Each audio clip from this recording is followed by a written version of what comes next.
Thank you, Sonia. Before we get started, let me ask you all one question. How many of you use any kind of GPS or navigation systems? Well, most of us, right? For that to happen at any given time, we need at least 4 satellites in the orbit above our region. And not just this, right? We have been using satellites for a lot of other things, like communication, internet as well with Starlink right now. Military has been using it excessively lately, natural disaster management, what have you. And if we look at the numbers, in the last 4 or 5 years, the number of satellites has gone up significantly. And by the end of 2025, we have more than 5,000 active satellites in orbit, and this is outside of Starlink. Starlink has about 10,000 of their own. And each of these satellites have to maintain the orbit that they're designated to and avoid any kind of debris that might be on their path and reorient themselves as needed. And to do that, they need one thing, fuel.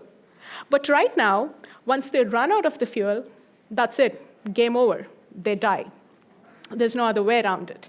Think of it like you're buying a new car with a full tank of gas, and once you run out of it, you have to throw away your car, basically. Doesn't make sense, does it? So why haven't people been thinking about this or trying to change this so that we can make satellites last longer, right? And turns out people have been trying, but the problem is this process of transferring fluid or any kind of gas from one tank to another tank is a very complicated process. We don't have gravity in space, and it is an expensive process because we don't have any kind of infrastructure in place. Everything needs to start from scratch. And each of these satellites are made by different countries, different companies, so standardization is a huge issue, and modularity. None of these have been made to be refueled or repaired in orbit. So all of these just provide us with a bigger problem. And we also notice that the farther we get away from Earth's surface, the demand is higher for them to be replaced because placing these satellites into these orbits is expensive in the first place. So what do? It's a complicated process to transfer fluid, so we thought, well, how do we find an alternative to this, right?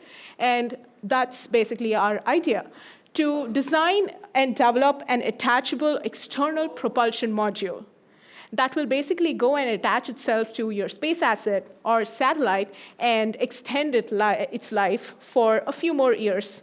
Think of it like jetpacks, but for satellites.